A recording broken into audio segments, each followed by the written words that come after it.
Prophet Assembly International gbé tuntun wọ Amẹ́ríkà.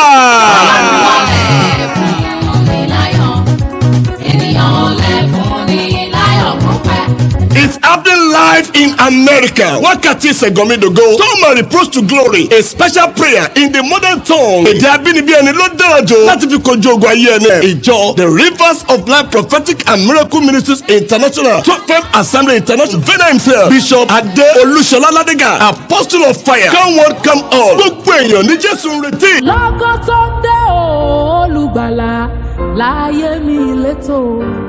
Ṣùgbọ́n lọ́gán tó dé yìí olùgbàlà ayé ẹ létò. Praise the Lord, hallelujah. Ògo ni fọ́lọ́run lókè ọ̀run, ọba tó ń ṣe gbogbo nínú gbogbo. Bàbá Jésù Kristi Olúwa wa, mo kí n káàbọ̀ sí orí ètò yìí, wákàtí ìṣẹ̀gọ́mídógó, live with Bishop Adé Olúṣọlá Ládégà.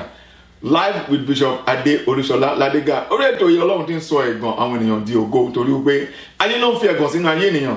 Ọlọ́run á máa sọ ẹ̀gàn di ògo. Mo fẹ́ sọ fún ọ lákòókò yìí wípé Sátánì ó máa ń mọ ìbẹ̀rẹ̀ ogun ní kí n máa mọ ìparí ogun. Sátánì máa fa ogun sínú ayé ẹ̀dá ṣùgbọ́n ogun yẹn a máa yọrí sí ayọ̀ fún ẹ̀dá.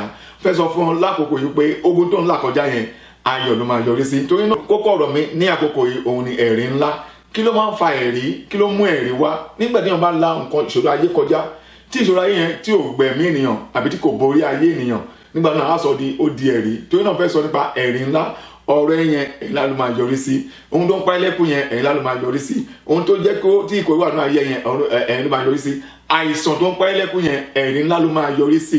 Pẹ̀lú àṣẹ Ọlọ́run lónìí máa rọba tó da ayé àtọ̀run. Tó bó ṣẹlẹ̀ sẹ́nìkan nínú Bíbélì ó ṣẹlẹ̀ sẹ́nìkan nínú Bíbélì ayọ̀ ló padà yọrí sí. Mo ti gbàdúrà fún ènìyàn tó jẹ́ nǹkan náà ṣẹlẹ̀ sí ayọ̀ ló padà yọrí sí. Ó ti sọkún ó padà rẹ́rìn. Fẹ́ sọ fún wa pé ìwọ náà yóò padà rẹ́rìn pẹ̀lú oore ọ̀fẹ́ àti Ọlọ́run àánú Ọlọ́run.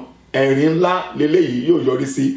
Má rò pé ogun yẹn máa gbẹ̀mí ẹ̀. Má rò pé ogun yẹn ó máa jẹ́ káyé ò parí.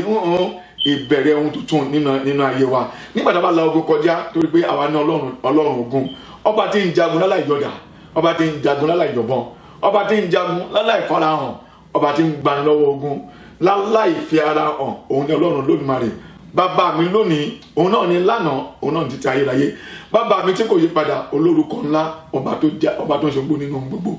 Ẹ̀rí ló máa yọrí sí. Kì í ṣe èyí lásán bí kò ṣe ẹ̀rí ńlá. Ẹ̀rí ni yóò yọrí sí. Ẹ̀rí ni yóò yọrí sí. Ohun tọ́ta rò pẹ́kú ni ó fi sùn. Ẹ̀rí ni yóò yọrí sí.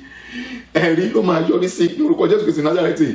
Inú ìwé Mark orí karùn-ún Mark chapter 5 from verse 24. Obìnrin kan wà mẹ́ta pè ní obìnrin onísun ẹ̀jẹ̀. Ẹ̀rí ọdún 12 ló fi ní ìsun ẹ̀jẹ̀. Ọ̀rọ̀ ẹ̀ padà yọrí sí ẹ̀rí. Ó yọrí sí ẹ̀rí ńlá. Mo mọ obìnrin kan tó wá sí ìpàdé àdúrà wa kan ní ọdún mélòó sẹ́yìn. Ó ní ìsun ẹ̀jẹ̀ fún odidi ọdún 6. Ìgbà tó obìnrin ẹ̀ ń jẹ́ ìsáwọ́ agbára Ọlọ́run. Omi ń bọ́ lójú mi. Nígbà tó bẹ̀rẹ̀ jẹ́ sábà Ọlọ́run torí pé nínú ìpàdé yẹn ẹgbẹ́ náà kò sọ̀rọ̀ pé obìnrin kan wà ń bí ọ̀rẹ́ dàbí obìnrin onísun ẹ̀jẹ̀ ṣùgbọ́n látòní lọ ẹ̀jẹ̀ yẹn dúró. Obìnrin yẹn sọ wípé nígbà tí àṣẹ ọ̀rọ̀ yẹn jáde ó ní ẹ̀jẹ̀ yẹn sì dúró lẹ́sẹ̀kẹsẹ̀. Ó nígbà tó mú un délé ó rí pé ẹ̀jẹ̀ ò jáde lára wọn mọ́ kí wọ́n máa ṣe nǹkan oṣù fòdìdí ọdún 6 ayé àkàmàrà ayé burú fòdìdí ọdún 6 lójoojúmọ́. Ó ní obìnrin yẹn jẹ́rìí wípé aṣọ ọ̀pá méjì ló máa ń gé sídìí bí èyàn ṣe máa ń dà tó èyàn náà ń dà lára ẹ̀ kò dẹ̀ kú ayé ò jẹ́ kó kú kábíyèsí Ọlọ́run ayé àkàmàrà ṣùgbọ́n ẹni kó wà tó ju ayé lọ òun ni Jésù Kristi. Ọ̀rọ̀ yẹn ẹ̀rí ńlá ló máa yọrí sí pẹ̀lú àánú Ọlọ́run lónìí ọba tó da ayé àtọ̀run. Obìnrin ẹ̀ rí àánú gbà ọ̀rọ̀ ẹ̀ sì yọrí sí ẹ̀rí ńlá. Ọjọ́ tó ń ṣe testimony ẹ̀ ní church gbogbo èèyàn ń gbò báyìí pé nǹkan báyìí ti ń ṣẹlẹ̀ nínú ayé ẹ̀dá kò sóńdó ṣẹlẹ̀ fẹ́ dà ṣùgbọ́n kò sóńdó Ọlọ́run lè ṣe torí pé aláàánú lọ́lọ́run. Àdúrà méje rèé tó ra fi yọrí sí ẹ̀rí ńlá fún ọ̀sẹ̀ yìí.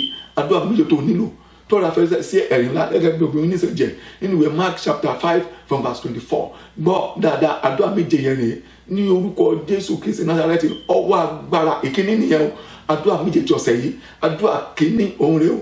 Ọwọ́ agbára tí ń tú ní sílẹ̀ lọ́wọ́ ogun. Ọwọ́ agbára tí ń tú ní sílẹ̀ lọ́wọ́ ogun. Ó yá Olúwa kó fi gbé ayé rẹ̀ wò.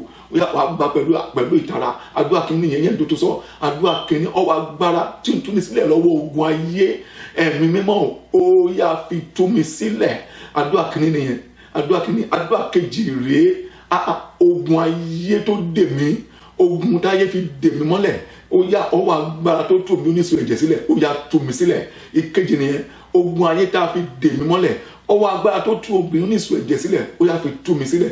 Ìkẹta rèé, mo fẹ́ kó gbà pẹ̀lú ìtara, mo fẹ́ kó gbà pẹ̀lú ìtara, mo fẹ́ kó gbà kó mi máa jáde lójú ẹ̀, mo fẹ́ kó sọ fún Ọlọ́run pé orúkọ Jésù ẹ̀mí mímọ́, ogun táyé fi ń dojú tì mí, ogun táyé fi ń dojú tì mí, ọwọ́ agbára àánú ó yá fi tú mi sílẹ̀.